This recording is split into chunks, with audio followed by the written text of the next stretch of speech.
Question number 43, again एक maximum का question.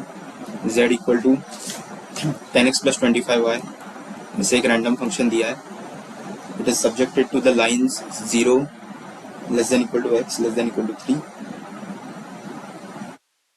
0 less than equal to y less than equal to 3 and x plus y greater than equal to 5। ये तीन line दिए हुए हैं, हमें इसमें मैक्सिमम निकालना है। तो बहुत ईजी है।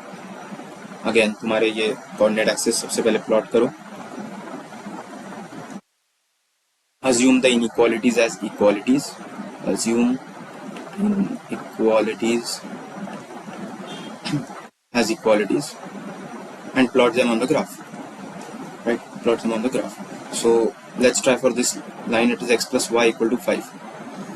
So x plus y equal to 5. मैं जैसे इसमें x 0 डालूंगा तो y की वैल्यू 5 आएगी। ठीक है, तो ये 0,5 इससे पास करेगा और एज वेल एज 5,0 भी इससे पास करेगा। तो ये लाइन कुछ ऐसी होगी। राइट, अब x इक्वल टू x, ये इक्वेशन जो है वो क्या बता रहा है? ये बता रहा है कि x की वैल्यू वो है, मतलब ग्राफ ऐसा है कि x की वैल्यू 0 से ज्यादा होनी चाहिए, 3 से कम होनी चाहिए। सो बेसिकली 3,0 अगर मैं यहाँ पे लिख दूं तो ये वो ग्राफ है। वैराज ये ग्राफ क्या कह रहा है कि y की वैल्यू 3 से तो कम होनी चाहिए लेकिन 0 से ज्यादा होनी चाहिए। ओके, सो बेसिकली ये वाला ग्राफ है। 0,3 का यहाँ पे होगा, यहाँ से पास कर रहा है। राइट, तो इसकी अगर मैं डोमेन देखो, डोमेन नहीं एक्चुअली रेंज देखो, तो वो रेंज ये वाली है। राइट, वैराज अगर इस ग्राफ की देखूं तो वो भी ये वाली है। वैराज अगर ये लाइन की देखूं तो वो ये वाली है। ग्रेटर देन इक्वल टू बोला है। ग्रेटर देन इक्वल टू मतलब जो हमारा अगर ऐसे लाइन है या ऐसी लाइन है तो ग्रेटर देन इक्वल टू मतलब ये वाला पोर्शन। सो ये वाले पोर्शन की बात कर रहा है वो। राइट, सो कौन सा ऐसा पोर्शन है इसमें जिसकी की मैक्सिमम वैल्यू आनी चाहिए? मतलब बेसिकली इनका शेडेड रीजन क्या है? तो मैं शेडेड रीजन अच्छे से दिखाता हूँ। तो शेडेड रीजन ये है, क्या तुम्हें ये रीजन दिख रहा है? ये रीजन तुम्हारा शेडेड रीजन है, क्योंकि इसमें देखो ये वाली चीज भी आ रही है, मतलब लाइन से बड़ी वाली चीज भी आ रही है, वर्टिकल हॉरिजॉन्टल लाइन से भी कम वाली चीज आ रही है और वर्टिकल लाइन से भी कम वाली चीज आ रही है। ये तुम्हारा रीजन है, तो वो रीजन कुछ ऐसा है। क्या बस अब मुझे ये ट्रायंगुलर रीजन के पॉइंट्स निकालने। सो ये वाला पॉइंट मुझे पता नहीं, ये वाला पॉइंट भी नहीं मुझे पता, ये भी नहीं पता, इन तीनों को कैसे निकाले? सो ये वाला जो पॉइंट है वो अगर तुम ध्यान दोगे तो vertical line and this line, उन दोनों का इंटरसेक्शन पॉइंट है। सो वर्टिकल लाइन क्या है? x इक्वल टू 3, बस वो चीज़ मैं इसमें डाल दूंगा, मुझे ये वाला पॉइंट मिल जाएगा। सो ये वाला पॉइंट का कोऑर्डिनेट वैसे भी अगर तुम ज्योमेट्रिक लगा रहे हो तो 3, समथिंग होगा। राइट, सो 3, कितना होगा? x plus y equal to 5 मेरी इक्वेशन है, उसमें मैं x इक्वल टू 3 डाल दूंगा। सो y की वैल्यू आएगी 2, 3,2। अब ये पॉइंट क्या है? ये पॉइंट इन दोनों स्ट्रेट लाइंस का इंटरसेक्शन है। सो x इक्वल टू 3 का इंटरसेक्शन है, y इक्वल टू 3, मतलब इसके कोऑर्डिनेट्स हो गए 3,3। ये पॉइंट जो है वो इस हॉरिजॉन्टल लाइन और इस लाइन का इंटरसेक्शन है। सो तुम्हारी हॉरिजॉन्टल लाइन है x plus y equal to 5, उसमें तुम y इक्वल टू 3 डाल दो तो क्या आएगा पॉइंट? 2,3। तो ये तुम्हारे पॉइंट्स है। तो हमें क्या पूछा है? z की वैल्यू 10x प्लस 25y है, तो तुम्हें निकालना है उसके ऊपर वैल्यूज। तो इस पॉइंट के लिए z की वैल्यू क्या होगी? 10x प्लस 25 यानी 20 प्लस 75 यानी 95। यहाँ पे z की वैल्यू क्या होगी? यहाँ पे क्या होगी? सो 3,2 पे जैसे मैं इसमें 3,2 पुट कर दूंगा, so it will 30 plus 25 to 50, 50 plus 30 that is 80। 3,3 put कर दूंगा तो ऑब्वियस सी बात है इसके ऊपर ही तुम्हारा मैक्सिमम आने वाला है, क्योंकि ये बड़ा है इन दोनों कोऑर्डिनेट से, लॉजिकली भी लगा सकते हो। So that will B 30 plus 25 is 75, that is 5, 7, 8, 9, 105। और वैसे भी 3,3 पे तो आना ही था मैक्सिमम। सो z की वैल्यू क्या होगी? 105। This is your maximum value. ढूंढने को ज़माने। ओके, नेक्स्ट क्वेश्चन है क्वेश्चन नंबर 44, जो कि है एक मैक्सिमा मिनिमा क्वेश्चन। हमें फंक्शन दिया हुआ है 3x³ minus 9x² minus 27x plus 15। हमें निकालना है maximum value of fx। You have to find the maximum value of fx। तो तुम्हें पता है मैक्सिमा के लिए क्या कंडीशंस होती है। सबसे पहले f' को 0 कर दो और उसके जो डबल डैश x है उसको लेस देन 0 कर दो, तो ये तुम्हें मैक्सिमा देगा, राइट। सो अप्लाई करते हैं कंडीशन। सो f' क्या आएगा यहाँ से, डेरिवेटिव ऑफ दिस गाय, सो ये आएगा 9x² माइनस 18x माइनस 27।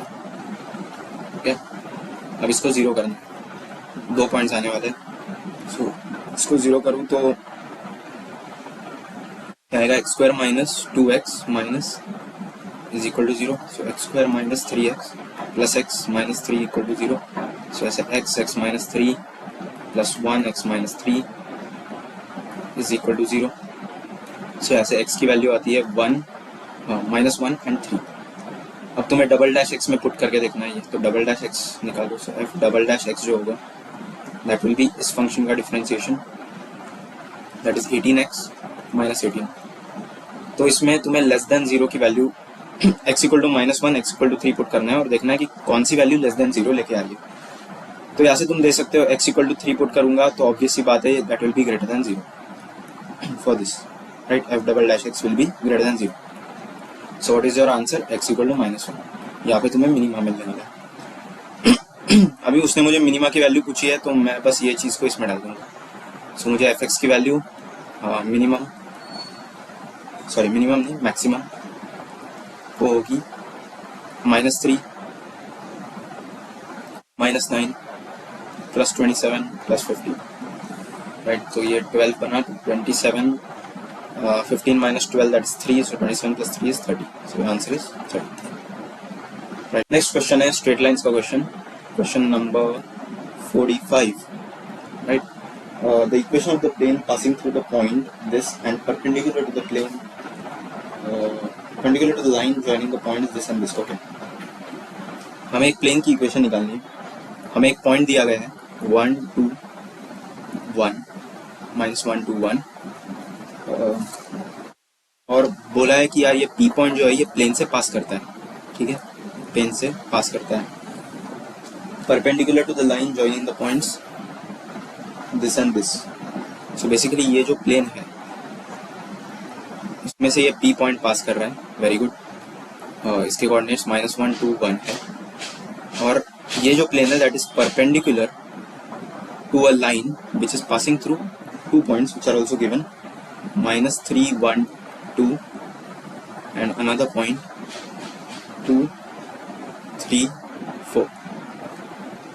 हमें इस प्लेन की इक्वेशन निकालनी है, तो बहुत ईजी है। प्लेन के इक्वेशन के लिए मुझे 2 चीज़ें लगती है, नॉर्मल लगता है, नॉर्मल की इक्वेशन लगती है और मुझे एक कोई तो पॉइंट होना चाहिए उस प्लेन के अंदर, तो मैं वो निकाल सकता हूँ, ठीक है। तो मैं पहले नॉर्मल की इक्वेशन निकाल दूँ। नॉर्मल की इक्वेशन क्या होगी, that will B this coordinate minus this coordinate, right.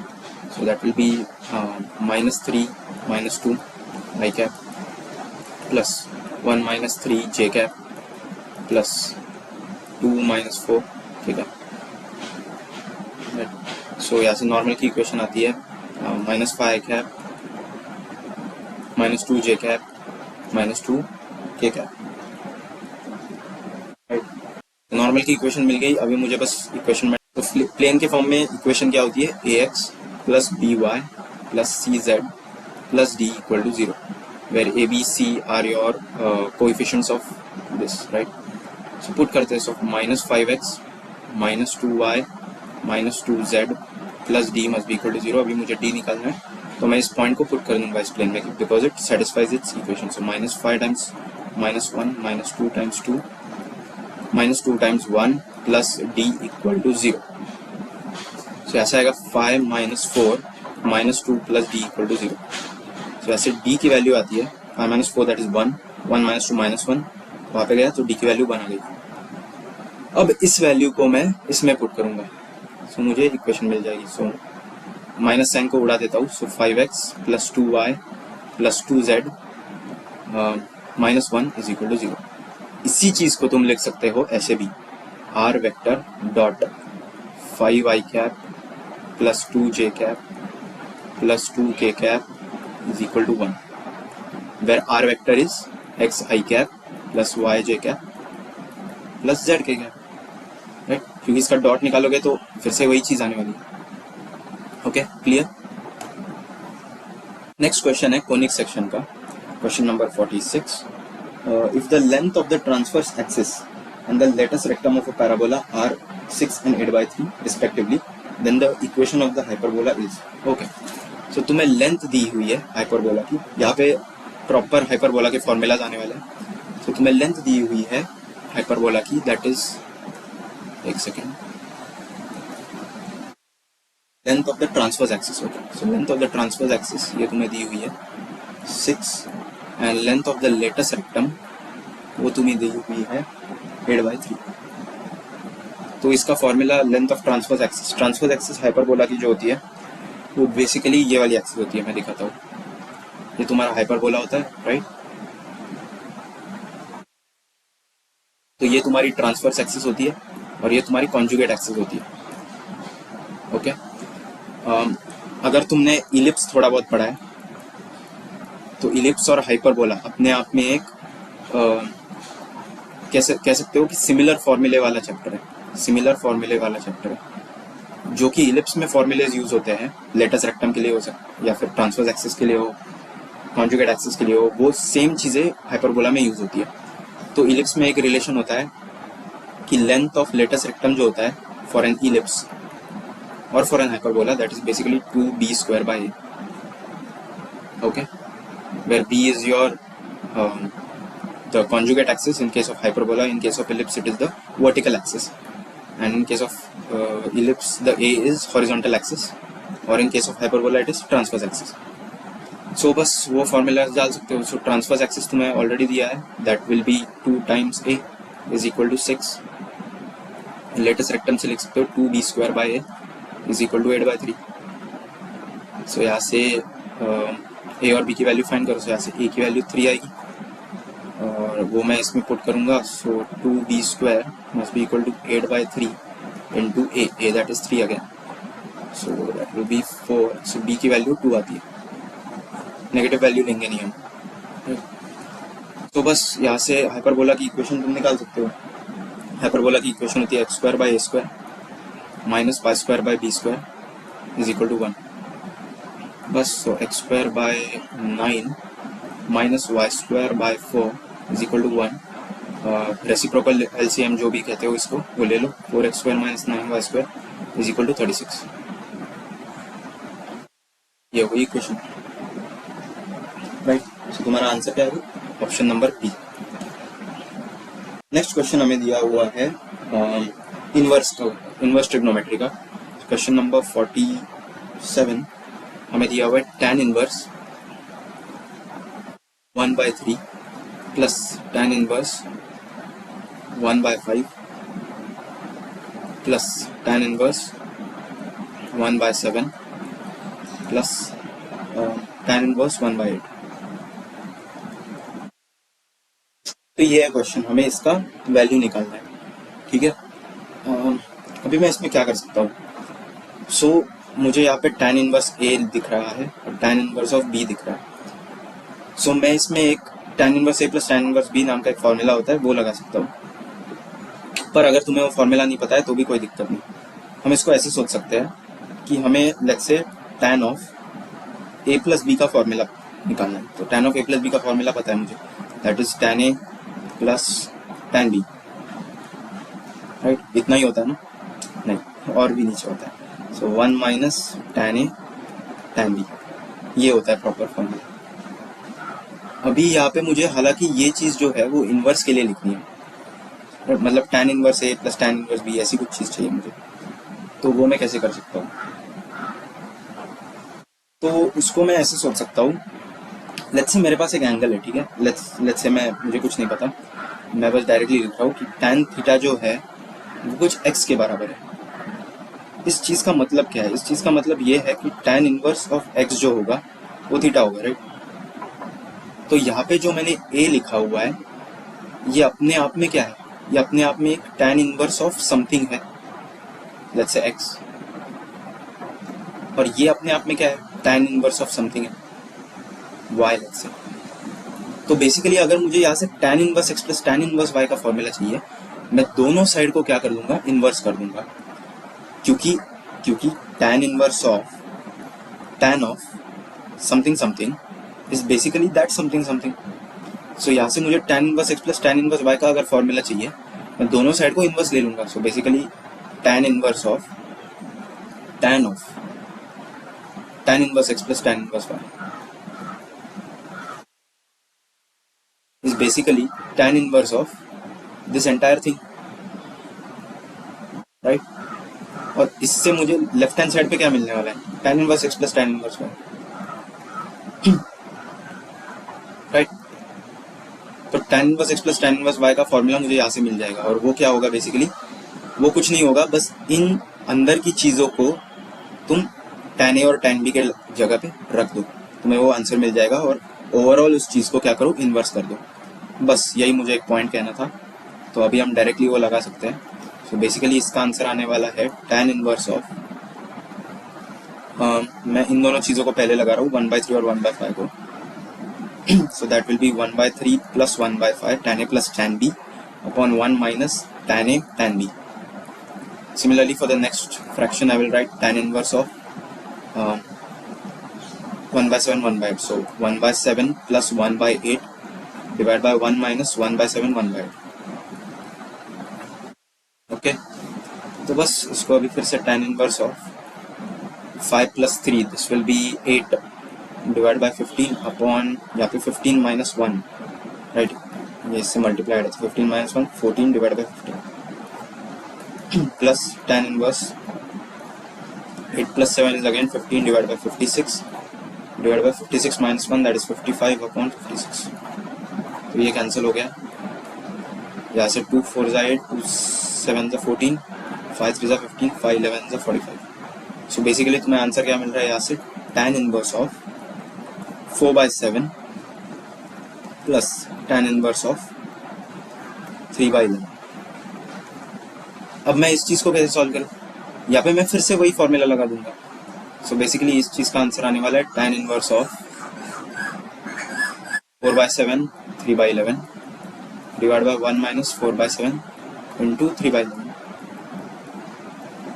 और यहाँ पे प्लस है बेसिकली, यस। सो इसका वैल्यू आता है tan inverse of 44 plus 21, that is 65 divide by 77 upon 1 minus 12 by 77, 77 minus 12, that is 65 divided by 77। तो ये आता है tan इनवर्स ऑफ 1, जो कि किसके बराबर है? 5/4। ये तुम्हारा आंसर होगा। नेक्स्ट क्वेश्चन थोड़ा सा इंटरेस्टिंग है, क्वेश्चन नंबर 48। हमें निकालना है joint equation of the line which is passing through the origin and trisecting the first quadrant. Trisecting the first quadrant, इसका मतलब क्या होता है ये समझ लो। बेसिकली ये तुम्हारा कोऑर्डिनेट एक्सिस है, और अगर दो pair of straight lines trisect कर रहे हैं, इसका मतलब वो ऐसे होंगे कुछ से, ये ऐसी है। यानी ये एंगल अगर थीटा है तो ये भी थीटा होगा, ये भी थीटा होगा, ये भी थीटा होगा, और मुझे पता है कि 3 थीटा जो है वो 90 के बराबर होना चाहिए, एंड थीटा की वैल्यू बेसिकली 30 डिग्री होगी। सो बेसिकली उन दो लाइंस के बीच का जो एंगल है वो 60 डिग्री होगा, 30 डिग्री होगा, राइट? यानी एक स्लोप अगर m1 है तो दूसरा क्या होना चाहिए? m2, हाँ वही होना चाहिए। लेकिन इसका एक और केस भी हो सकता है कि यार अगर फर्स्ट क्वाड्रेंट को ट्राइसेक्ट नहीं कर रहे हैं तो ऐसे भी तो कर सकते हैं, ऐसे ऐसे और ऐसे, राइट? दोनों के बीच का स्लोप कितना होगा? 30 डिग्री होगा, राइट? सो बेसिकली अगर मुझे उनकी इक्वेशन लिखनी हो, सो m1 बेसिकली तुम्हारा फर्स्ट लाइन का स्लोप, जैसे ये L1 है और ये L2 है, तो m1 बेसिकली tan 30 होगा, tan 30 यानी 1/√3। m2 जो है वो बेसिकली 30 प्लस 30 यानी 60 होगा, tan 60 यानी √3। हाँ, तो यहाँ से हमें m1 और m2 की वैल्यू मिल गई, राइट। अभी मैं क्या करूँगा, सीधा ऐसे कह सकता हूँ मैं कि एक लाइन जो होगी L1 लेट से, उसकी इक्वेशन क्या होगी, y इक्वल टू m1x, और L2 की इक्वेशन क्या होगी, y इक्वल टू m2x, और इन दोनों की कंबाइंड इक्वेशन क्या होगी, इन दोनों का प्रोडक्ट, राइट। सो मैं डायरेक्टली लिख सकता हूँ y minus m1 that is 1/√3x into y minus m2 that is √3x must be equal to 0। तो यहाँ से इक्वेशन डायरेक्टली आ गई हमारी, that will be x² plus y² minus 1/√3 plus √3xy is equal to 0। So यहाँ से आएगा x² plus y² minus इसको 3 प्लस 1 4 हो जाएगा, 4/√3xy इज इक्वल टू 0। सो ये इक्वेशन बेसिकली ट्रांसफॉर्म होती है √3x² plus √3y² minus 4xy is equal to 0। तो ये होता है तुम्हारा आंसर। क्वेश्चन नंबर 49 हमें दिया हुआ है, जो कि 2D ज्योमेट्री का क्वेश्चन है। हमें पॉइंट्स दिए हुए 2 2 और ये दी हुई है -2 4 और r दिया हुआ है 3 4। वो कह रहा है कि एक ट्रायंगल बनाओ इन तीनों पॉइंट्स से, लेट्स से PQR है, और इन ट्रायंगल का मीडियन निकालो थ्रू वर्टेक्स R। इस मीडियन की इक्वेशन चाहिए मुझे। सो मीडियन अगर तुम्हें पता है तो रेशियो 1:1 में डिवाइड करता है इसको, राइट। ये मीडियन का काम है, ओके। सो 1:1 मतलब मुझे ये पॉइंट चाहिए होगा और ये पॉइंट चाहिए होगा। मुझे ये पॉइंट पता है, हाँ मुझे पता है, तो बस मुझे अभी ये पॉइंट चाहिए। मैं सेक्शन फॉर्मूला से या फिर मिड पॉइंट फॉर्म से डायरेक्टली निकाल सकता हूँ। सो ये -2 4 है और ये 2 2 है, तो ये पॉइंट क्या होगा, 2 - 2 divide by 2 comma 2 plus 4 divide by 2। ये बेसिकली होने वाला है 0,3। और ये पॉइंट मुझे पता है, तो बस अब y minus y1 is equal to double point form, 2 point form जो होता है तुम्हारा वो यूज करो। पॉइंट फॉर्म क्या कहता है, y minus y1 upon y2 minus y1 is equal to x minus x1 upon x2 minus x1।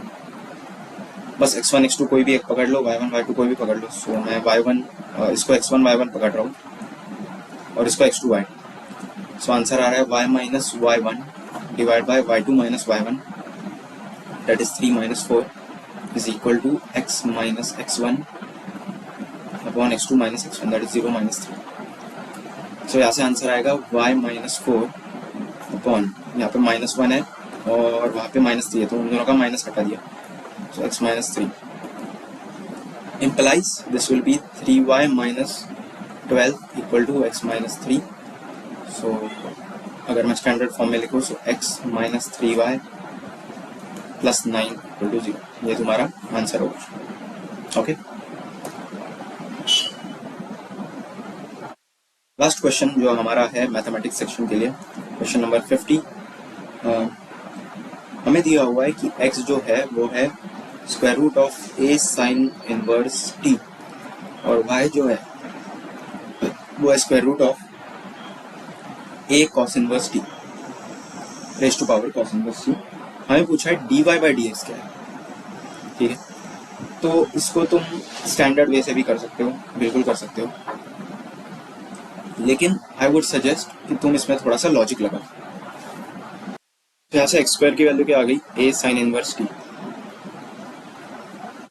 Similarly y² की वैल्यू आ गई a cos inverse of t। तो इसको मैं ऐसे भी लिख सकता हूँ, ठीक है। ध्यान से देखो, मैं लॉग ले रहा हूँ दोनों साइड पे। क्यों ले रहा हूँ लॉग मैं बताता हूँ बाद में। So log of x² to the base a, ठीक है, मैंने टू द बेस a ले लिया, is equal to sine inverse t। Sine inverse t क्या मैं ऐसे लिख सकता हूँ, बिल्कुल लिख सकता हूँ। Log of y² to the base a equal to cos inverse t क्या मैं ऐसे लिख सकता हूँ, लिख सकता हूँ। अभी sine inverse of t plus cos inverse of t क्या देता है, कोई भी एंगल हो, π/2 देता है, present for angles which are present in the domain, right. ये हमेशा पाई बाय 2 देता है। तो बेसिकली तुम्हारा आंसर क्या होगा, log of x square to the base a plus log of y square to the base a is equal to pi by 2। अब तुम्हें dy बाई dx निकालना है, जो कि बहुत ईजी है। तो इस चीज़ को यहाँ पे लेके आओ, इस चीज़ को यहाँ पे लेके आओ। सो 2 टाइम्स log x का डिफ्रेंसिएशन। तो मैं क्या कर रहा हूँ, log a जो है ना यहाँ पे, उसको बेस चेंजिंग से मैं नीचे लेके आया, राइट। बेस चेंजिंग से मैं इसको नीचे लेके आया, तो अभी ये लॉगरिथमिक ई हो गया, नेचुरल लॉग हो गया। और ये जो चीज़ थी इसका मैंने रिमाइंडर ले लिया और उसको यहाँ पे डाल दिया, ठीक है। सो उससे ये इक्वेशन ऐसे बनती है, फिर से एक बार लिखता हूँ, 2 log x plus 2 log y is equal to pi by 2 log a, right. क्योंकि ये कांस्टेंट है, इसको मैंने एक ही साइड में डाल दिया। सो यहाँ से बन जाता है, इसको मैंने डिफरेंशिएट किया बाद में, ठीक है। इसको मैंने डिफरेंशिएट किया, differentiate with respect to x। So I will get 2 by x plus 2 by y dy by dx is equal to 0।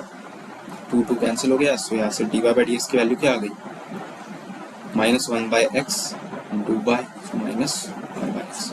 इस चीज़ से ज़्यादा इजीली सॉल्व कर सकते हो, रैदर देन पैरामेट्रिक डिफरेंशिएशन करके इसको t में लेके आना, फिर t को एलिमिनेट करना, right. That is a lengthy process, ठीक है। तो ऐसे सॉल्व कर सकते हो। इसका आंसर आता है -y बाय x।